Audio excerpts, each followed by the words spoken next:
Jadi tuan-tuan dan puan sekalian, sebelum kita masuk dengan lebih mendalam, di dalam Al-Quran, Allah Ta'ala menggunakan perkataan-perkataan tertentu untuk merujuk kepada situasi-situasi tertentu.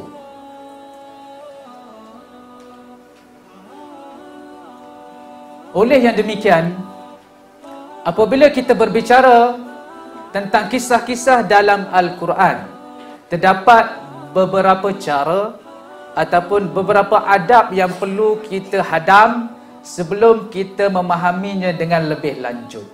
Dan ini kita namakan sebagai 5M untuk kita membuahkan di penghujungnya apa yang dinamakan sebagai tazkiyatun nafs, iaitu penyucian jiwa. Baik. Sebelum kita memulakan ataupun bila mana kita membaca kisah-kisah Al-Quran, perkara pertama yang perlu kita buat adalah memperbetulkan mindset kita. Tuan-tuan, Al-Quran bukanlah kitab sejarah. Kita duk buka Quran, duk baca cerita tentang kisah-kisah ataupun golongan-golongan yang terdahulu.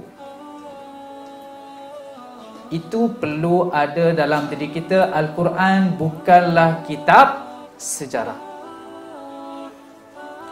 Al-Quran merupakan wahyu, panduan wahyu yang turun kepada manusia, mengetuk hati-hati manusia yang membeku dan juga membatu. Itulah Al-Quran.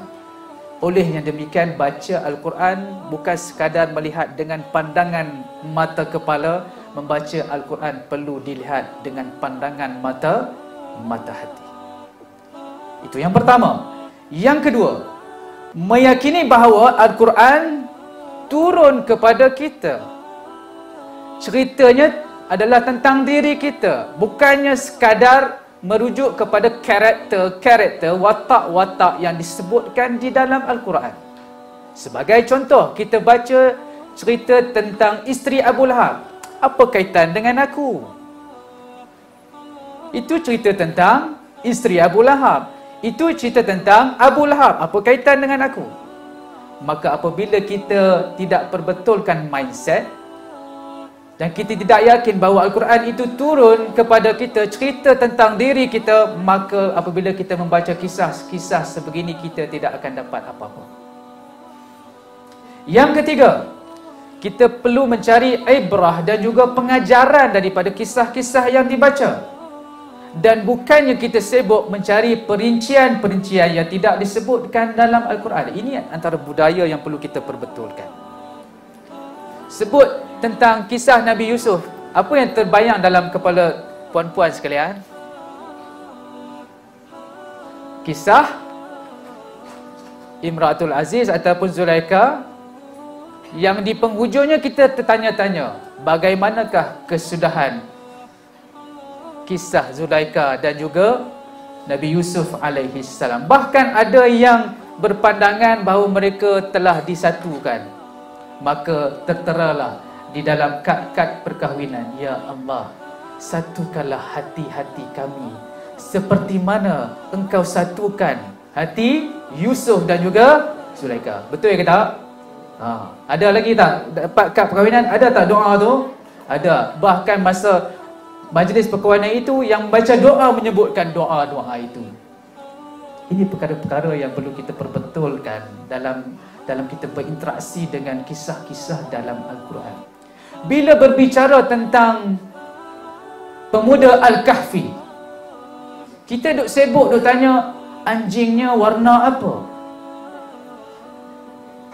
Gua Ashabul Kahfi di mana? Di Jordan kah? Di Turki kah? Ada juga yang mendakwa bahawa Gua Al-Kahfi terdapat di China. Sebab itulah mungkinlah hadis palsu yang menyebut tuntutlah ilmu sehingga sampai ke negeri China. Mungkin. Maka ini perlu diperbetulkan dalam masyarakat.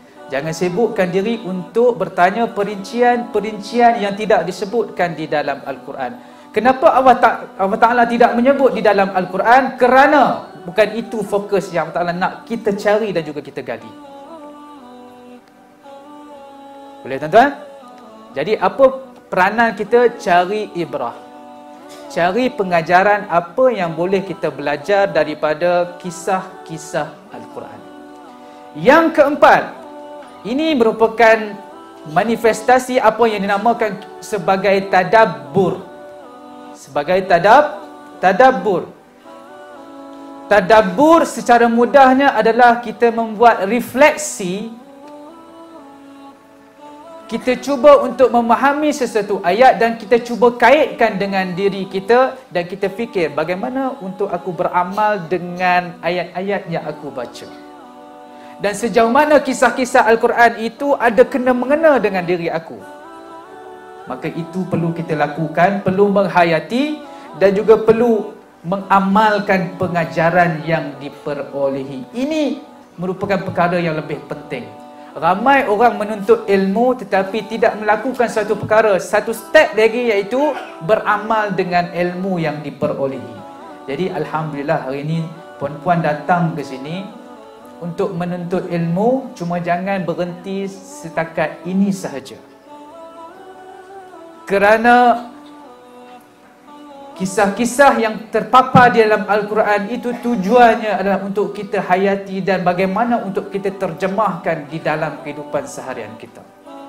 Dan yang terakhir, apabila kita beramal dengan ilmu yang kita perolehi, maka tujuan yang lebih penting apabila Al-Quran diturunkan, iaitu untuk menyucikan jiwa dan melakukan perubahan diri melalui tindakan. Tuan-tuan, di dalam Al-Quran jelas kepada kita, Allah Ta'ala gambarkan, Allah Ta'ala berikan mesej-mesej yang penting, terutamanya cerita-cerita yang berkenaan dengan hari akhirat.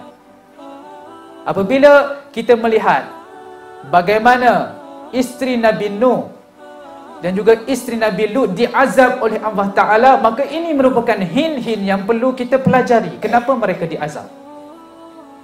Tuan-tuan, cuba bayangkan kita berada di satu highway, tengah memandu kenderaan nak datang ke Perlis lah, yang daripada Kedah, daripada Penang tu kan, nak mai ke Perlis, bawa 170 km sejam. Sebab apa? Duk kalut, nak mai nak bagi sampai pukul 8.30.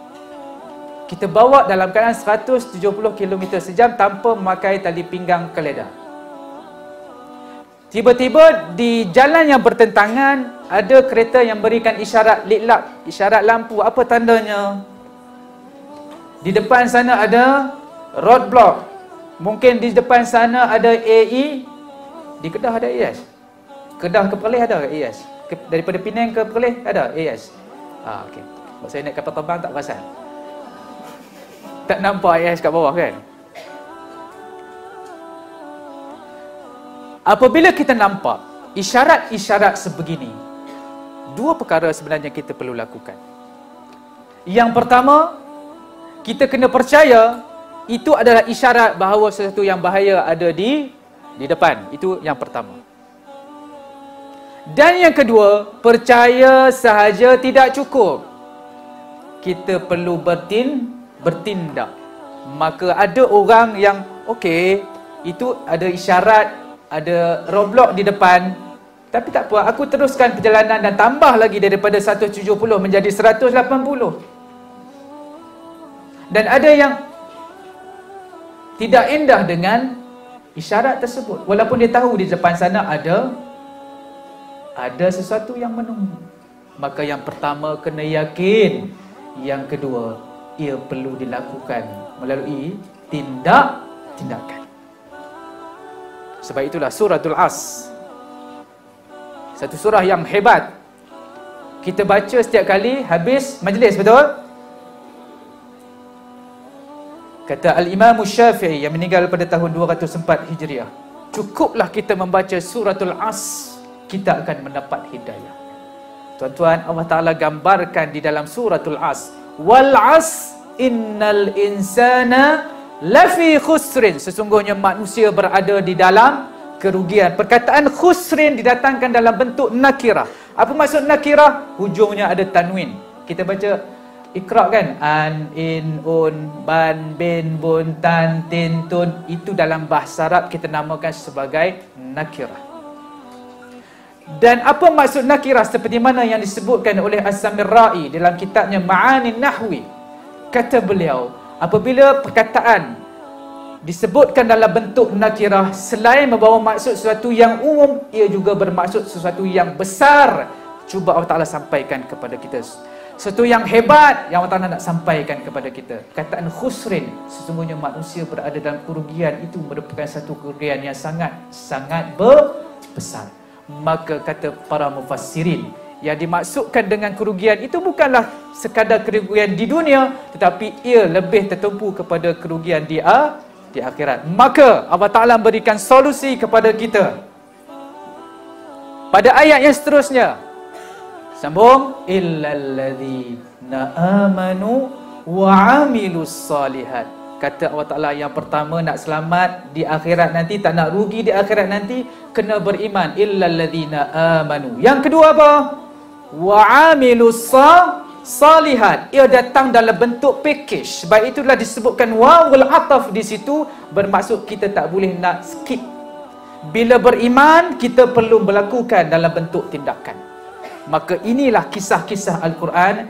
Ia bukan sekadar kita percaya itu betul-betul berlaku, itu benar-benar berlaku, tetapi apa yang lebih penting adalah kita beramal, kita mengambil pengajaran daripada kisah-kisah terdahulu. Boleh tuan-tuan? Ini sekadar mukaddimah sebelum kita memahami tentang kisah-kisah yang disebutkan di dalam Al-Quran.